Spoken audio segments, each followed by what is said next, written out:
ఎర్రబెల్లి సతీష్ అన్న ఉన్నారు, మాట్లాడదాం. అన్న ఎట్లా చూస్తారన్న ఫార్ములా ఈ కార్ రేసులో మళ్ళీ ఒకసారి కేటీఆర్ గారిని విచారణకు పిలవడం జరిగింది. ఇందులో ఖచ్చితంగా ఒక స్కామ్ జరిగింది, అవినీతి జరిగింది, హెచ్ఎండిఏ నిధులు దుర్వినియోగం చేశారని చెప్తా ఉన్నారు. ఏం చెప్తావు అసలు? ఇది రాజకీయ కుట్ర కోణంగా, రాజకీయ బట్టగాల్చి మీద వేసే కోణంగా చూస్తాం అంతే తప్ప. మంచి 5 ఏళ్ల కాంట్రాక్ట్ ఉంది, 5 ఏళ్ల కాంట్రాక్ట్ ఉన్న దాన్ని మీరు క్యాన్సిల్ చేసి 1 సంవత్సరం మేము నడిపినాము, 2వ సంవత్సరం మీరు నడపాలి. మీరు ఆ కంపెనీతోటి నెగోషియేట్ బేరం ఆడాల్సి ఉండే, మీరు తక్కువ చేయాల్సి ఉండే, చేసి ఉంటే మీకు లాభం జరిగేది. అట్లా చేయాలి కానీ క్యాన్సిల్ చేయడం ఏంది? క్యాన్సిల్ చేయడం వల్ల అభివృద్ధి నిరోధకం జరిగింది కదా, క్యాన్సిల్ చేయకూడదు కదా. ఇంకా పక్క బిల్డింగ్ ఇప్పుడు మేము కట్టినాం, కమాండ్ కంట్రోల్ రూమ్, అలా సీఎం గారు ఇప్పుడు వచ్చి కూర్చొని మీటింగ్ పెట్టిండ్రు అంటే మరి అది కూడా క్యాన్సిల్ చేస్తారా? చెప్పండి మరి ఏం చేస్తాం? అంటే అవినీతి జరిగింది అంటారు కదా, 46 కోట్లు దుర్వినియోగం చేసిర్రు విదేశీ కరెన్సీ రూపంలో అని చెప్తారు. సరే, మేము ఈ ఫార్ములా రేసి అవినీతి జరిగిందని మీరు చెప్పిండ్రు అంటున్నారు కదా, మరి మీరు ఏదో ఒకటి తీసుకొచ్చి మీరు పెట్టి కదా అవినీతి జరగలేదు, 100 కోట్లు కాదురా నాయన అది 75 కోట్లకే తీసుకొస్తాం మేమని వాళ్ళతో బేరం చేయాల్సి ఉండే కదా. అవినీతి ఎక్కడ జరిగింది? అవినీతి జరగలేదని చెప్తున్నారు పొన్నం ప్రభాకర్ గారు. ప్రాసెస్ కరెక్ట్ జరగలేదంట, ప్రాసెస్ మర్యాద తక్కువైందంట, అవినీతి జరగలేదు, ప్రాసెస్ తప్పు ఉంది అంటున్నారు. ఏం ప్రాసెస్ ఉంటుంది భయ్?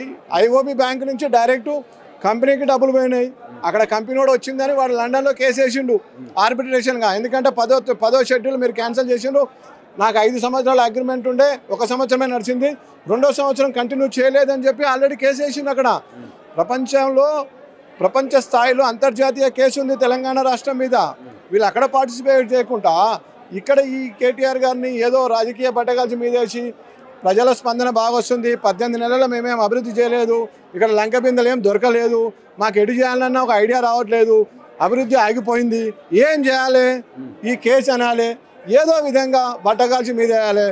ఆయన తెలివైనోడు, ఆయన ఏదో ఇక్కడ నొక్కాలని అటు భారతీయ జనతా పార్టీ ఇటు కాంగ్రెస్ పార్టీ కుట్ర కోణంతో 2 పార్టీలు కలిసి వేస్తున్నాయి తెలివైన ఆపాలని. ఎందుకంటే మేము ఆల్రెడీ జాతీయ స్థాయికి పోతామని వాళ్ళ భయం, మాకు ఆల్రెడీ అక్కడ పునాది ఢిల్లీలో మా భవన్ పునాది పడ్డది.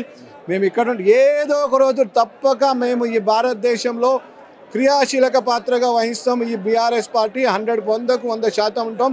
ఈ కేసు బట్టగాల్చి మీదేసే కేసు ఇది కావాలని, ఈ తెలివైన వాళ్ళను వీళ్ళని ఎదగనియొద్దనే కేసు తప్ప దీంట్లో ఏం లేదు.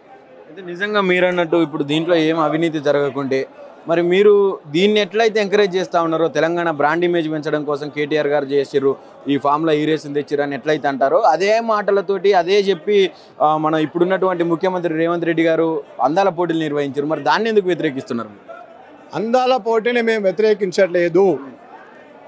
అందాల పోటీ కంటే ముందు ఈ ఫార్ములా రేసు బాగా వాల్యూ అని చెప్పినాము. ఈ ఫార్ములా రేస్ వస్తే మోబిన్పేట దగ్గర ఈ మొబిలిటీ కోసం మనం ఒక ప్రాసెస్ తీసుకొచ్చాము. అప్పటికే అమర్ రాజా బ్యాటరీ వచ్చింది. 1200 ఎకరాల్లో 3 లక్షల నుంచి 4 లక్షల మంది తెలంగాణ యువత బాగుపడుతుంది, యువతకు ఉపాధి దొరుకుతుంది. 3-4 లక్షలు మనం తీసుకొస్తే కొన్ని జిల్లాల యువత మొత్తం బయటకు వస్తుంది. యువతకు మనం అభివృద్ధి కల్పించాలి.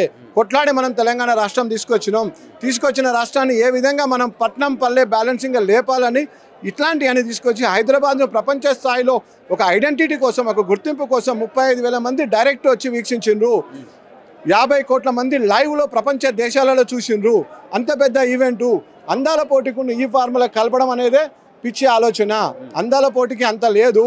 1966లో అందాల పోటీ మన దేశానికి ముంబై సుందరికి వచ్చింది, 1994లో వచ్చింది. అది అందాల పోటీ అనేది అన్ని రాష్ట్రాలలో జరిగింది. ఈ ఫార్ములా అనేది ఇప్పటి వరకు భారతదేశ చరిత్రలో హైదరాబాదులో బీఆర్ఎస్ ప్రభుత్వంలో కేసీఆర్ గారు ముఖ్యమంత్రి సారథ్యంలో, కేటీఆర్ గారు మంత్రి సారథ్యంలో మాత్రమే జరిగింది. చెన్నై జరగలేదు, బెంగళూరు జరగలేదు, ముంబై జరగలేదు, గురుగాం జరగలేదు. అంటే కారణం ఇక్కడ కేటీఆర్ ఉన్నాడు. వాళ్ళకి అర్థమయ్యే భాషలు చెప్పిండ్రు, వాళ్ళకి అర్థమయ్యే భాషలో వాళ్ళకి మెయిల్స్ పెట్టిండ్రు, వాళ్ళని చెప్పిండ్రు మా సిటీ చరిత్ర పెద్దది, మా రాష్ట్ర చరిత్ర పెద్దది, 450 సంవత్సరాల చరిత్ర హైదరాబాద్ నగరాంది. ఇక్కడ మీరు పెడితే హుసేన్ సాగర్ సెంటర్లో పెడితే అక్కడ మేము పాలరాతి భవనం లెక్క ఒక సెక్రటరియట్ కట్టినాం, పార్షియన్ కాకతీయ డిజైన్లో కట్టిన మెరిసిపోతుంది భవన్. అటు పక్కకు 125 కోట్ల అడుగుల అంబేద్కర్ విగ్రహం ఉంది. ఇవన్నీ మెరవద్దు. ఈ ప్రపంచానికి కేటీఆర్ గారు అభివృద్ధి జరగొద్దు. ఏమైంది? అందాల పోటీ పెట్టిండ్రు. అందాల పోటీ సుందర్లను అన్నిటికీ తీసుకుపోయిండ్రు. ఆ సుందర్లు అక్కడ పోయినప్పుడు ఏం చేస్తారంటే సెర్చ్ చేస్తారు. ఈ బాగుంది పార్షియస్, who is build this building అనేటప్పుడు కేసీఆర్. గుడి ఎవరు కట్టిండ్రు? యాదగిరి గుట్ట బాగుంది, ఎవరు కట్టిండు? కేసీఆర్. బుద్ధ భవన్ తీసుకుపోతే ఎవరు కట్టిండ్రు? కేసీఆర్. ఏముంది అక్కడ? కేసీఆర్ చరిత్ర శాశ్వతం. హూ ఈజ్ కేసీఆర్ అని అలా ట్రోల్ అయిపోయింది గూగుల్లో. వాళ్ళు ఏ చేసినా క్రెడిటబిలిటీ కేసీఆర్కే వస్తుంది. Credit is KCR. తెలంగాణ తెచ్చింది కేసీఆర్. కేసీఆర్ లేకపోతే ఈ తెలంగాణ రానే రాదు. ఇప్పుడున్న ఈ మంత్రులకు మంత్రి పదవి రావు, ఈ ముఖ్యమంత్రికి ముఖ్యమంత్రి పదవి రాదు. మనం ఇంకా సెకండ్ గేటరీగా సెకండ్ బానిస బతుకుతుంటే మన జీవితం మొత్తం బానిసనే ఉంటుంటే ఈ ఫార్ములా రావడానికి కేటీఆరే కారణం. ఈ ఫార్ములాని క్యాన్సిల్ చేసి వాళ్ళు పెద్ద తప్పు చేసిండ్రు. ఆ తప్పు ఎప్పటికైనా చెప్పాలి. 45 కోట్లు వృధాగానికి ఈ ప్రభుత్వమే కారణం. ఎందుకు క్యాన్సిల్ చేసిండ్రు? ఏ కేబినెట్ ఆమోదం ఉంది? ఏ ప్రభుత్వం ఆమోదం ఉంది? ఏ ప్రజల ఆమోదం ఉంది? దాంతో ఏమైనా యాక్సిడెంట్లు అయినాయా? దాంతో ఏమైనా ప్రజలు నష్టం జరిగిందా? దాంతో ఏమన్నా ఇప్పుడు మీరు చేసిన విల్లా మేరీ మ్యాగీ పోయి లండన్లో ఏమన్నా నన్ను వేసేలాగా చూసి నన్ను అట్లే ఎవరన్నా అన్నారా? మంచి పేరు వచ్చింది, సక్సెస్ఫుల్ ఈవెంట్ అయింది. ఇప్పుడు మీరు పెట్టిన young India chairman Mahindra company భారతదేశం నుంచి ఓన్లీ మహేంద్ర ఒకరే పాల్గొన్నారు. మీరు ఆ మహేంద్రనే తీసుకొచ్చి ఇప్పుడు మీరు యంగ్ ఇండియా యూనివర్సిటీకి చైర్మన్ చేశారు అంటే మీరు చేసిన చైర్మన్ తప్ప, ఆయన పార్టిసిపేషన్ అదే ఆయన కంపెనీ తప్ప? అది చెప్పాలి. అది కాంగ్రెస్ పార్టీ చెప్పాలా. ఏదో వేగంగా మాట్లాడడం కాదు, సబ్జెక్ట్ తోటి మాట్లాడాలి. చైర్మన్ మహేంద్రదే ఆయన పార్టిసిపేట్ చేసిండు భారతదేశం నుంచి. ఆయన తీసుకొచ్చి ఈ ప్రభుత్వం ఇది చేసింది. కాబట్టి ఏం లేక గ్రౌండ్ లెవెల్లో అంతా ప్రజలు ఫ్రస్ట్రేషన్లో ఉన్నారు. ఏం చేయాలి? లంక బిందెలేమో దొరకలేదు. ఆడేమో కేసీఆర్ అకౌంట్లో డబ్బు పెడతారా అంటే ఆ డబ్బు లేదు. డబ్బు ఎక్కడ ఉండదు? మన ఇల్లు లెక్కనే ఉంటుంది. డబ్బు రూపీ రొటేషన్ చేయాలా. తెలివి ఉన్నాడు రొటేషన్ చేస్తాడు. ఒక కంపెనీ సీఈఓ తెలివైనడు ఉంటే కంపెనీ షేర్స్ పెరుగుతాయి. కంపెనీ సీఈఓ కరెక్ట్ లేకుంటే కంపెనీ షేర్స్ పడిపోతాయి. ముఖ్యమంత్రి అయినా అంతే ఉంటుంది. మంచి వాళ్ళు ఉంటే, మనం తీసుకున్న డిసిషన్స్ బాగుంటే అభివృద్ధి, ప్రజలకు ఒక నమ్మకం కలిగి ఇన్వెస్టర్స్ వస్తారు. అది రావట్లేదంటే కారణం మీరు ఎక్కడో జరుగుతుంది పొరపాటు, అది మీరు చూసుకోవాలి. రైట్. ఏదేమైనప్పటికీ ఇప్పుడు ఖచ్చితంగా ఈరోజు సాయంత్రం వరకు కేటీఆర్ గారు అరెస్టు తప్పదు, జైలుకు పోక తప్పదు అని చెప్పి కాంగ్రెస్ పదే ప్రచారం చేస్తూ ఉన్నది.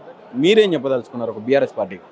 కేసీఆర్ జైలుకు పోడు, కేటీఆర్ జైలు పోడు, ఇదంతా మేము ఒకసారి డిసైడ్ చేసుకొని వచ్చిందే. ఇది మేము ఆల్రెడీ తెలంగాణ ఉద్యమం స్టార్ట్ చేసినప్పుడు అమెరికాలో మంచి జీవితం అవన్నీ వదులుకొని వచ్చి ఉద్యమంలోకి వచ్చినప్పుడే సావు నోట తలకాయ పెట్టుకొని వచ్చింది. ఇవాళ ఈ బట్టగాల్చే మీదేసే కేసులు, అధికారం మా చేతిలో ఉందని అధికార బలంతో ఏదైనా కేసు పెట్టినా శాసన వ్యవస్థ ద్వారా మీరు చేయొచ్చు. బాబాసాహెబ్ అంబేద్కర్ రాజ్యాంగం ఇచ్చింది మాకు. ఆర్టికల్ 3 ప్రకారమే ఈ రాష్ట్రం సాధించాం. బాబాసాహెబ్ అంబేద్కర్ రాజ్యాంగం ప్రకారమే ఎదుర్కొంటాం. మాకేం ఈ కేసులు గీసులు జైలు గీలు ఏం కాదు. ఇప్పుడే కేటీఆర్ గారు చెప్పిండు 100 సార్లైనా జైలుకు పోతా, కానీ నీ 6 గ్యారెంటీలు అమలు చేయి, 420 హామీలు అమలు చేయి, ప్రజలకు న్యాయం చేయి. ఎందుకంటే మీరు ప్రజలకు మార్పు అని చెప్పారు. 18 నెలల్లో ఏం మార్పు చేయలేదు, 18 ఇటుకలు కట్టలేదు, ఒక దిమ్మ కట్టలేదు, ఏం చేయలేదని ప్రజలు ఉన్నారు.